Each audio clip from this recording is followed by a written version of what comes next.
The moment I pulled into my driveway, I saw it, thick, black smoke curling into the evening sky. My stomach dropped. Flames were clawing their way up from my detached garage, devouring everything inside. I barely threw my truck into park before jumping out, sprinting toward the blaze. My garage gone. My tools, my motorcycle, my dad's old workbench, everything I had in there was being reduced to ash right before my eyes. I lunged for the hose, but before I could even turn on the water, I heard a voice behind me. Maybe next time you'll think twice before skipping out on your HOA dues, Clifford. I spun around, rage surging through me. And there she was, Megan Harper, the HOA president, standing at the edge of my driveway, arms folded, watching my world burn like it was some kind of fireworks show. "You did this," I growled through clenched teeth. She let out a scoff. "The association had to take action, Clifford. You were warned. We left notices. We even offered you a payment plan." My fists curled tight. "I told you, I don't owe you a cent. The fees you're demanding aren't even in the bylaws." Megan waved a dismissive hand. "You live in our community, Clifford. That means you follow our rules. If you refuse, there are consequences." I could barely hear her over the crackling fire, the distant wail of sirens growing louder. By the time the fire department arrived, it was too late. My garage was nothing more than a skeletal frame, my tools nothing but molten scrap. But I wasn't about to let this go. As the last embers were extinguished, I made up my mind Megan and her corrupt little HOA had just made a huge mistake. They thought they could push me around, force me to submit. What they didn't realize was they had just started a war. And I wasn't some helpless homeowner. I had resources, I had connections, and more than anything, I had a plan. They burned down my garage? Fine. I was about to burn their entire empire to the ground. The second the fire was out, I got to work. Every minute that passed was a chance for Megan and her cronies to cover their tracks. I needed evidence. I needed leverage. And most of all, I needed to hit them where it hurt. I started with photos, capturing every inch of wreckage. The scorch marks on the driveway, the collapsed beams, the twisted remains of my motorcycle. The fire department had already confirmed what I suspected. This wasn't an accident. Someone had used an accelerant. This fire was deliberate, and I had a pretty good idea who was behind it. As the firefighters packed up, I walked over to the fire chief, a grizzled guy who'd clearly seen his fair share of disasters. I asked if he could provide an official report on the fire's cause. He nodded and told me it'd be ready in a few days. That was all I needed for now. Next, I pulled up my security camera footage. My cameras covered the driveway and part of my backyard, so I started scrolling through the recordings, looking for anything unusual. And there it was. Just after midnight, a shadowy figure crept onto my property. The grainy footage showed them splashing something along the base of my garage before striking a lighter. The fire ignited instantly. I rewound the video, enhancing the image as much as I could. The figure was wearing a hoodie, but their build, their height, I recognized them. Jason, one of Megan's lackeys. The guy who was always hanging around HOA meetings, nodding along to every absurd rule she laid down. That was all the proof I needed. I copied the footage onto a flash drive and made my next move. Most people don't realize that HOAs often own the land beneath shared spaces, the clubhouse, the park, even the roads in some cases. And if they run into financial trouble, that land can be seized or sold. I'd been digging into my HOA's finances for months, ever since they started hounding me over bogus fees. And from what I found, they were in deep trouble. Megan had been mismanaging funds, funneling money into beautification projects that mysteriously never got finished. I had a strong suspicion they were teetering on bankruptcy, and I was about to give them the final push. The next morning, I made a few calls. A friend of mine worked in commercial real estate, and after some digging, he confirmed exactly what I was hoping for. Several HOA properties had liens against them. The community clubhouse, the small park, even the lot where their office sat. Every single one was at risk of foreclosure due to unpaid taxes. That was my opening. I reached out to the county and made an offer to buy the land outright. It took some legal maneuvering, But within 48 hours, the paperwork was in motion. The moment that sale went through, I'd own the land the HOA depended on. But I wasn't stopping there. While waiting for the sale to process, I took the footage and the fire report straight to the police. The desk officer barely glanced at the video before calling in a detective. Arson was a serious charge. And with clear evidence linking Jason to the crime, it wasn't long before an arrest warrant was issued. By the end of the week, Jason was in cuffs. And that's when everything started to fall apart for Megan. Word spread fast. With Jason behind bars, people started questioning Megan's leadership. Had the HOA gone too far? Was she really as untouchable as she thought? A few neighbors even came to me privately, admitting they'd been strong-armed into paying fake fines. And then, the final blow landed. The county approved my purchase. The HOA's office, the clubhouse, the community park, all of it was mine now. And with that, I had the power to do what every homeowner in this neighborhood had secretly dreamed of. I shut them down. I posted an official notice on the HOA office door. Trespassing is prohibited. You have 48 hours to vacate. Megan showed up at my house soon after, her face red with fury. "How is this possible?" she demanded.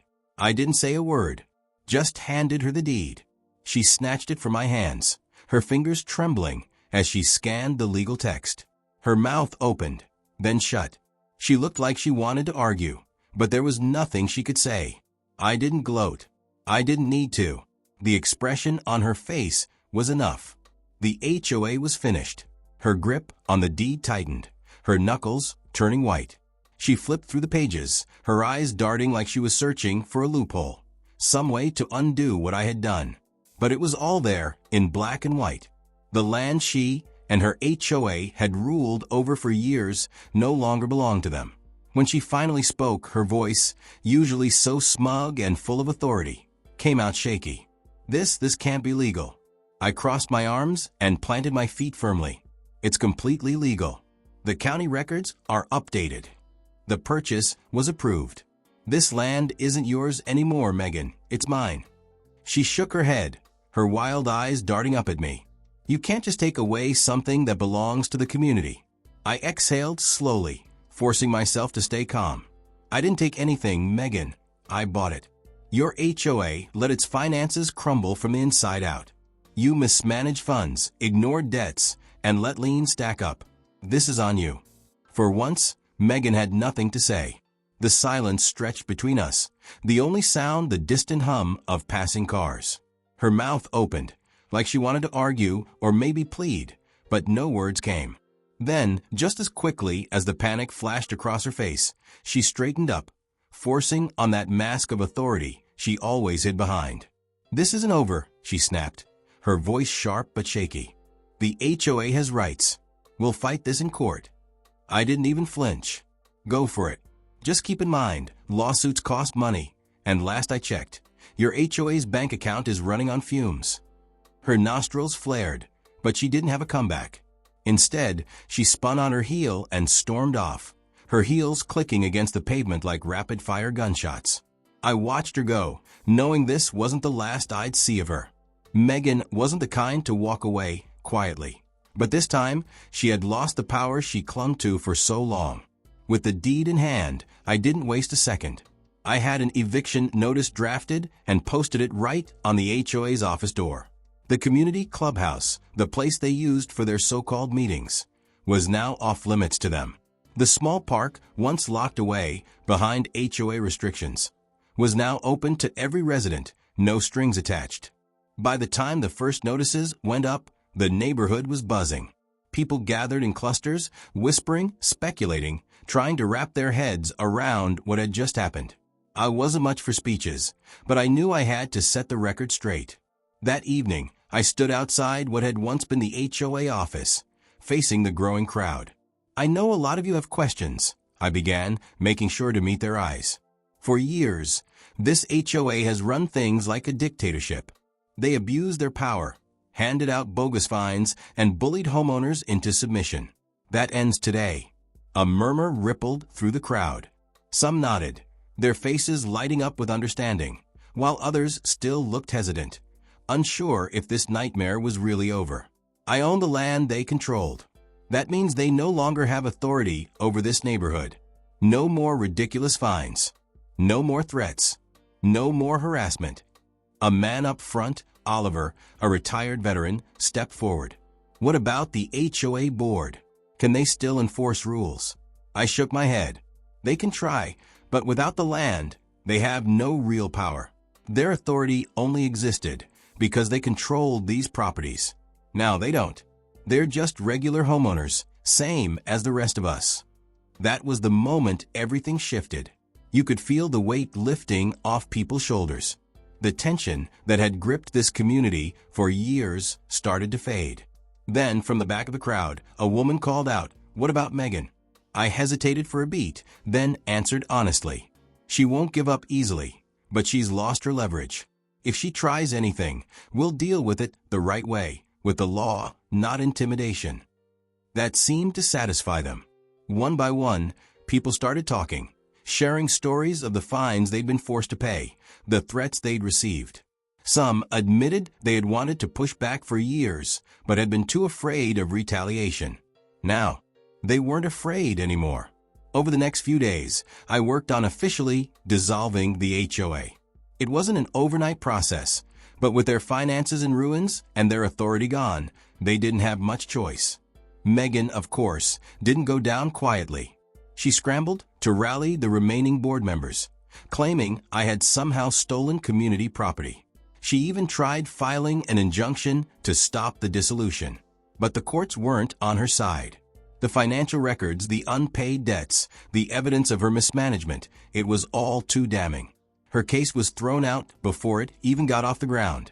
And just like that, the HOA was finished. Almost overnight, the neighborhood transformed. That constant, oppressive weight was gone. People who once avoided each other out of fear of HOA retribution now stopped to chat. Driveways were no longer monitored for violations, and homeowners began making improvements to their properties without some overreaching board breathing down their necks. This was the community we had wanted all along, a neighborhood finally free from tyranny. As for Megan, she disappeared not long after the HOA collapsed. Some said she moved out of town to avoid the humiliation. Others claimed they saw her trying to start over somewhere else. But no one really cared. With the HOA officially gone, life in the neighborhood settled into a new rhythm.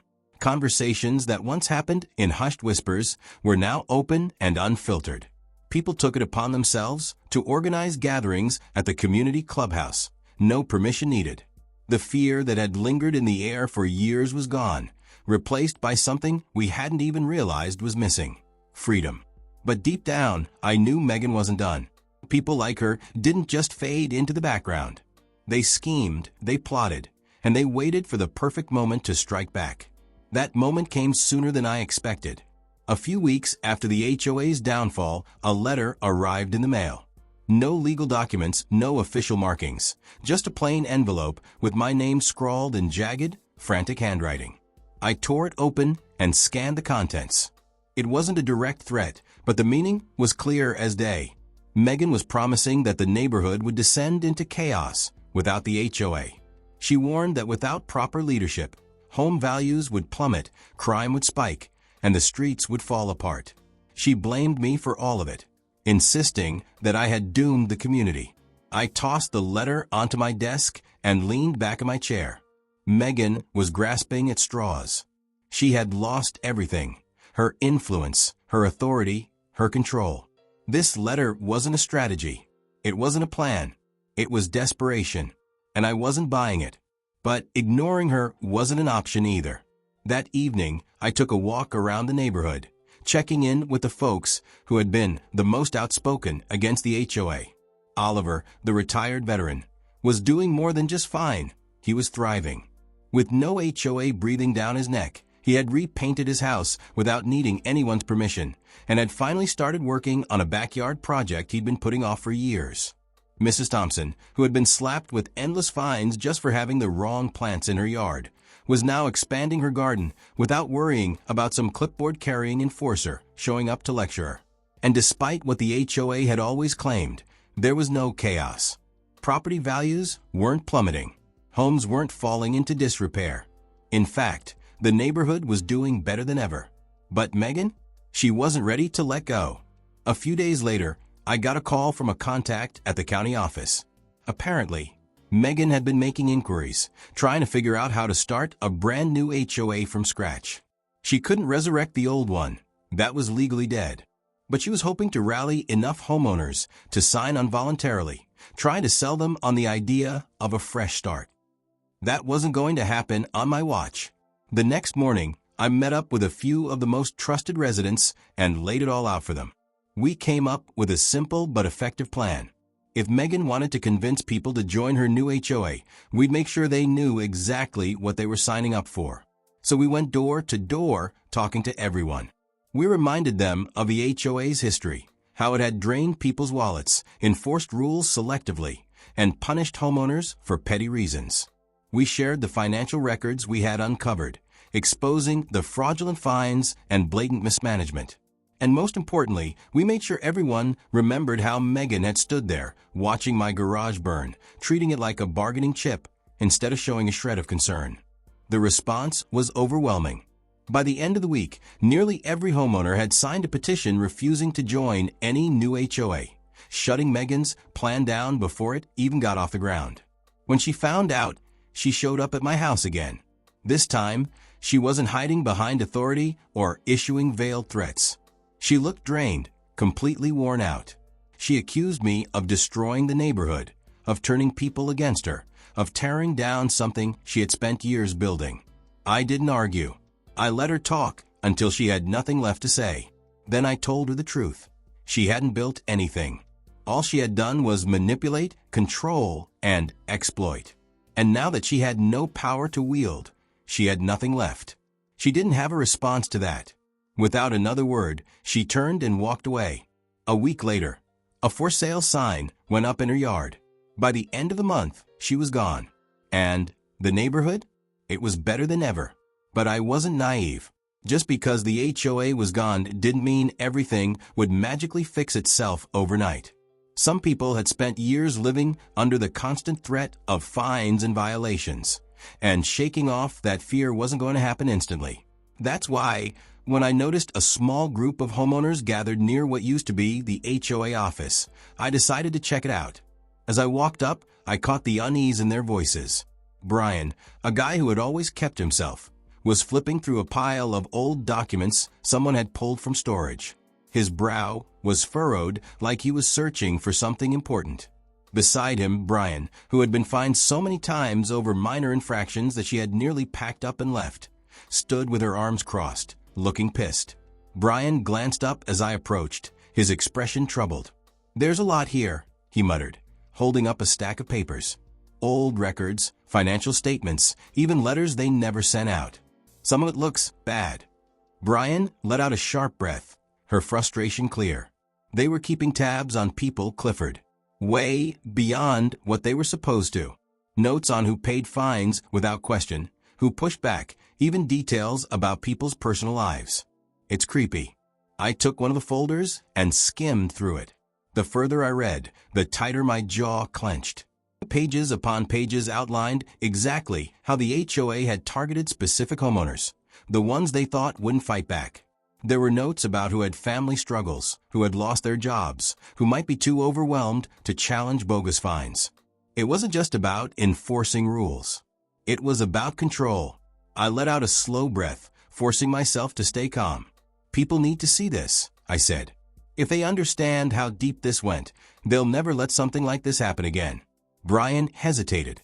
But what if this just stirs everything up again? Some people might not want to deal with it anymore. They might just want to move on. Brian didn't hesitate. People deserve to know, she said firmly. If we don't put this out in the open, then the next person who tries to pull what Megan did will have an easier time convincing people to follow them. I nodded. She's right. This isn't about holding a grudge. It's about making sure no one ever tries this again. Over the next few nights, we combed through every single document, sorting and cataloging every piece of evidence that proved just how corrupt the HOA had been. And the more we uncovered, the worse it got. There were fines that had been completely made up, repair funds that had mysteriously vanished, and even expenses that had been funneled into personal purchases for board members. But the worst discovery? Megan had been planning something even bigger before it all fell apart.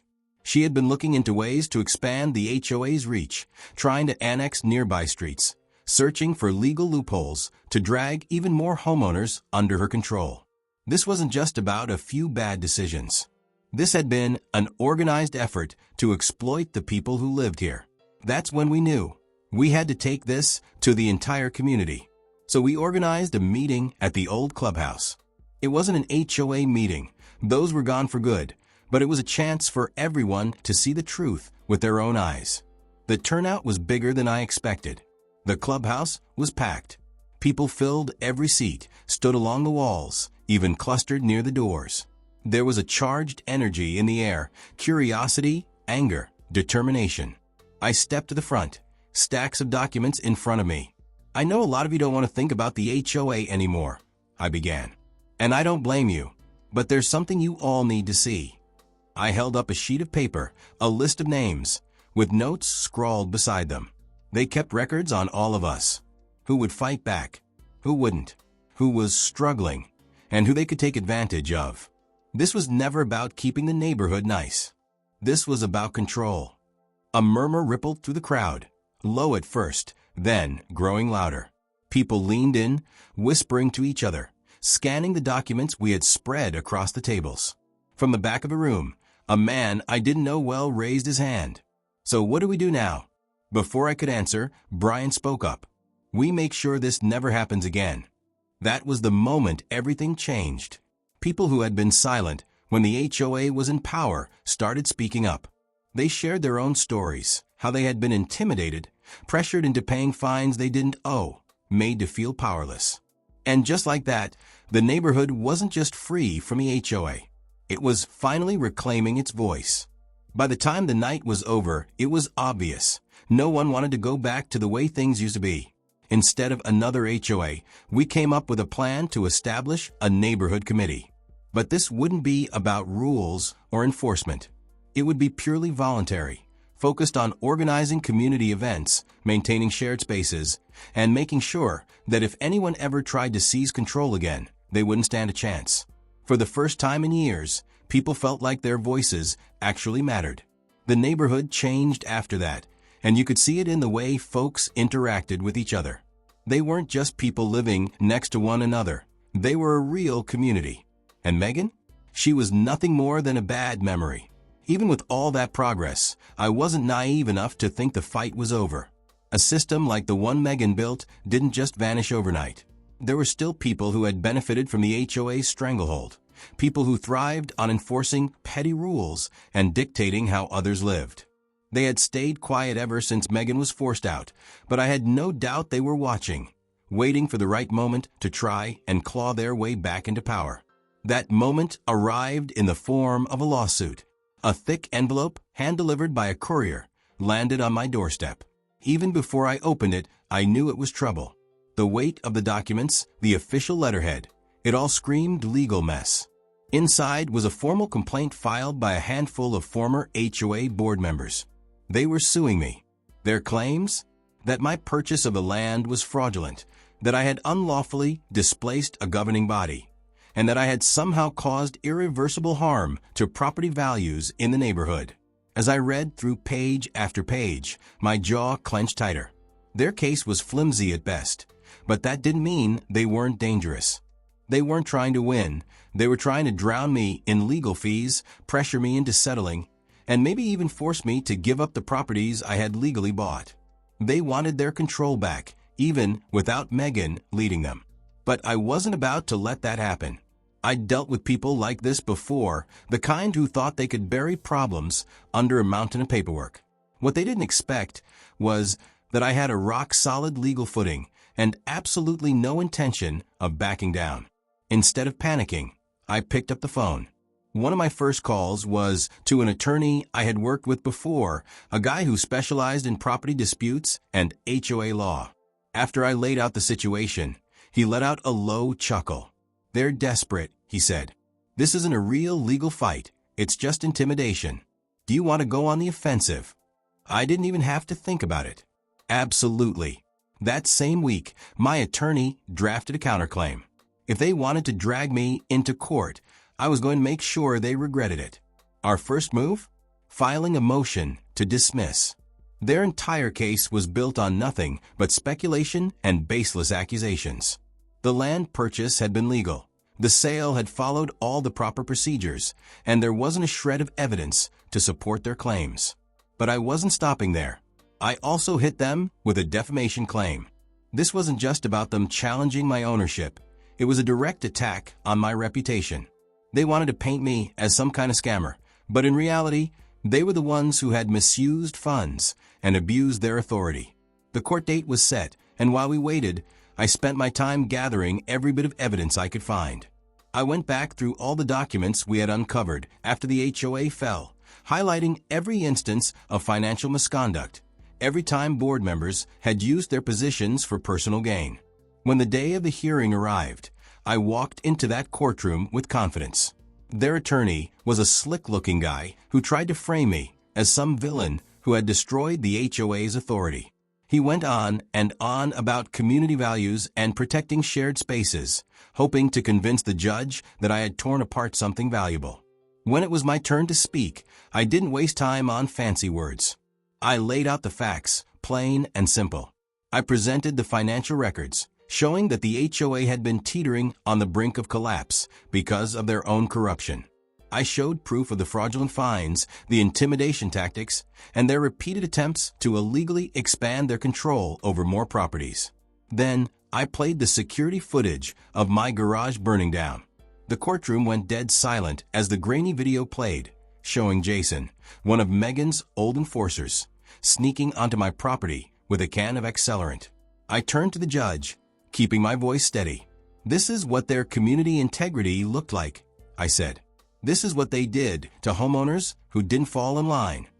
The judge didn't even need time to think it over. The lawsuit was dismissed on the spot. But it didn't end there. My defamation claim was still on the table, which meant the former board members were now in a tough spot. They had come after me with empty accusations, and now they were staring down real financial consequences. Rather than risk it, they offered a settlement. But I wasn't interested in their money. Instead, I made them sign a legal agreement stating they would never attempt to form another HOA in our neighborhood again. They had to put it in writing that they held no authority over any homeowner here. They signed without hesitation. And just like that, any last hope of an HOA resurgence was wiped out. The neighborhood moved forward. Without the constant threat of fines or inspections, people actually started investing in their homes again, not because they were forced to, but because they wanted to. The community thrived, not under the rule of a board, but through real cooperation and mutual respect. As for me, I finally got around to rebuilding my garage. It took time, but when it was finished, it was stronger than before. More than just a structure, it was a symbol of everything I had fought for. One evening, as I stood in my driveway admiring the work, Oliver strolled up with his hands in his pockets.